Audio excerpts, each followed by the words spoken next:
Hello කොහොමද ඉතින් ඔයාලට ඔන්න ගොඩ දවසකින් තමයි මම වීඩියෝ එකක් ගෙනාවේ. එහෙනම් ඉතින් වීඩියෝ එකත් එක්ක එකතු වෙලා ඉන්න. දැන් වෙන වීඩියෝ එකට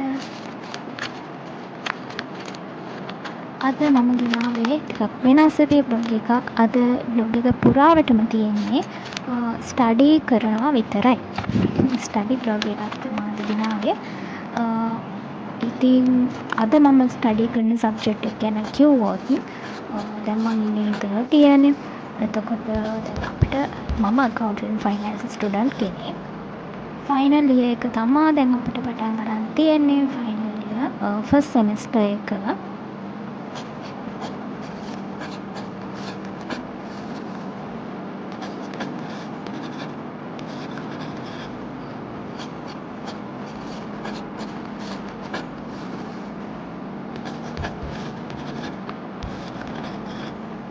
ෆයිනල් ඉයර් කියන්නේ ඇත්තටම ගොඩක් අමාරුයි. මොකද අපිට සෙකන්ඩ් ඉයර් තිබ්බ සබ්ජෙක්ට්ම ඊට වඩා ඇඩ්වාන්ස් විදියට තමයි දැන් තියෙන්නේ.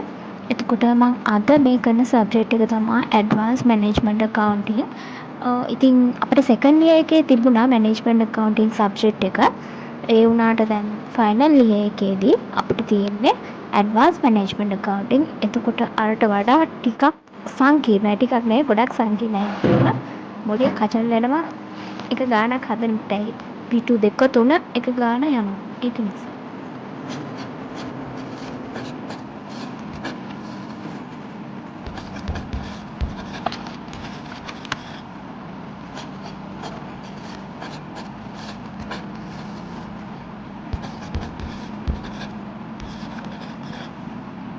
අපේ මේ අවුරුද්ද අපිට උගන්වන්නේ අපි අවුරුදු 3 ඩිග්‍රී ප්‍රෝග්‍රෑම් එකක් කරන හින්දා අපේ ඩිග්‍රී එක බේස් වෙන කන්ට්‍රි එකේ ලෙක්චර්ස් ලැබිලා තමයි අපිට මේ සෙමස්ටර් එක උගන්වන්නේ. එතකොට ඒගොල්ලන් කියලා දෙන සමහර ඒවා අපිට තේරෙන්නේ නැහැ. මොකද ඒගොල්ලන්ගේ ප්‍රොනවුන්සියේෂන් එහෙම වෙනස්නේ. ලංකාවේ ලෙක්චර්ස්ලාට වඩා. ඒක හින්දා වෙන්න ඇති. කොහොම වෙලා හරි ඒගොල්ලන් කරපුවා තාම මම ආපහු බලන්නේ කියන්නේ මම නෝට්ස් හදනවා කරන්නේ. ගණන් ටික විශේෂයි නෙති. මොකද ගණන් ටික තේරෙන්නේ නැහැ කියන්නේ පේපර් එකම අවුල්. ඒක හින්දා මම හිතුවා අද පොඩි ගණන් ටිකක් කරන්න මට නොතේරුණු ඒවා. නෝට්ස් හදන ගමන් ගණන් ටික හදන බ්ලොග් එකක් තමයි අද වීඩියෝ එකේ තියෙන්නේ. ඉතින් වැඩ කර ඉන්නකොට ලැප්ටොප් එකේ බැටරිය බැස්සා. ඉතින් මොනවා වෙන්නද කියලා ඉතින් ආයෙ එක charge කරන් ආයෙ මම වැඩ ටික කරන්න ගත්තා. මම දැන් මේ කරන්නේ අපේ PDF එකේ සමහර අදාළ point highlight කරගන්නවා. මොකද නැත්තම් හිතා ගන්න බෑ සමහර උත්තර කොහොම ආවද කියලා.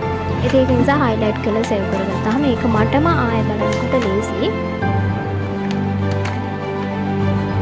ඔන්න මමගේ ෆස්ට් බ්‍රේක් එක කරා. ඉතින් ඒ අරන් ආපහු වැඩ ටික පටන් ගන්න තමයි හදන්නේ.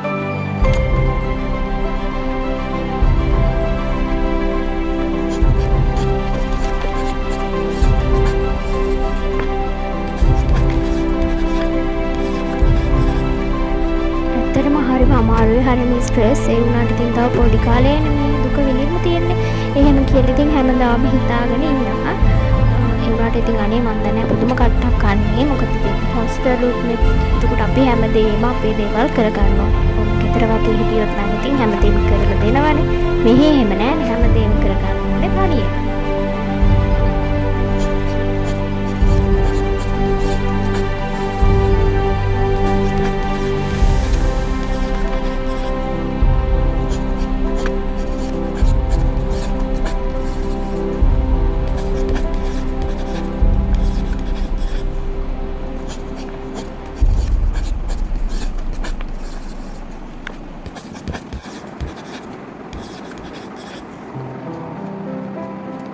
හරි ඉතින් කතාව ඔන්න එක ක්වෙස්චන් එකක් නම් මම හදලා ඉවර කරා. දැන් සෙකන්ඩ් ක්වෙස්චන් එකට ගියා. දැන් තමයි සෙකන්ඩ් එකට යන්නේ. මෙච්චර වෙලාව ෆස්ට් ක්වෙස්චන් එක තමයි අතරම යන්නේ. ඇත්තටම දැන් නම් හරිම කම්මැලි. ඇත්තටම දැන් නම් මට එපා වෙලා ඉන්නේ. මොකද උදේ ඉඳන් ස්ටඩි එක කරන උදේ ඉඳන් ඒක නිසා මේ වෙනකොට නම් පොඩ්ඩක් එපා වෙලා ඉන්නේ. මගේ වීඩියෝස් හොඳයි නම් ඔයගොල්ලෝ බලන්න කැමති නම් channel එක subscribe කරලාම වීඩියෝ බලන්න කියලා ඉල්ලනවා බලන ඔයාගෙන්. ඒ වගේ තමයි like එකකුත් දාගෙන comment එකකුත් කරාම යන්න.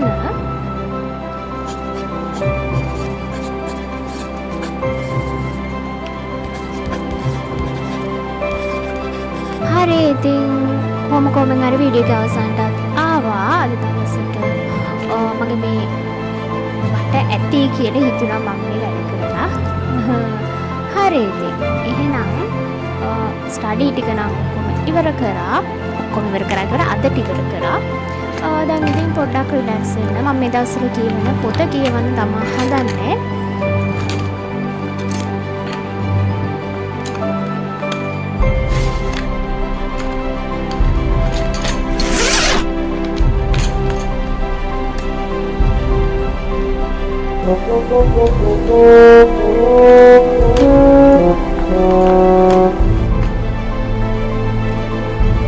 හරි ඉතින් එහෙනම් ආයෙත් දවසක හම්බෙමු.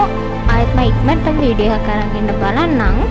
ඇත්තට මේ දවස්වල ස්ටඩි එකක් කැම්පස් යන්නත් ඕනේ. ඒවත් එක්ක මට වීඩියෝ කරගන්න වෙලාවක් නැතුව තමයි හිටියේ. මොකද දැන් මම ආයෙ අලුත් වැඩකුත් කරනවා ඒක නිසා. හරි ඉතින් එහෙනම් ආයෙත් දවසක මම වීඩියෝ එකක් ගේන්නම්. හැමෝම පරිස්සමට සතුටින් ඉන්න. මං ගිහින් එන්නම්. බයි.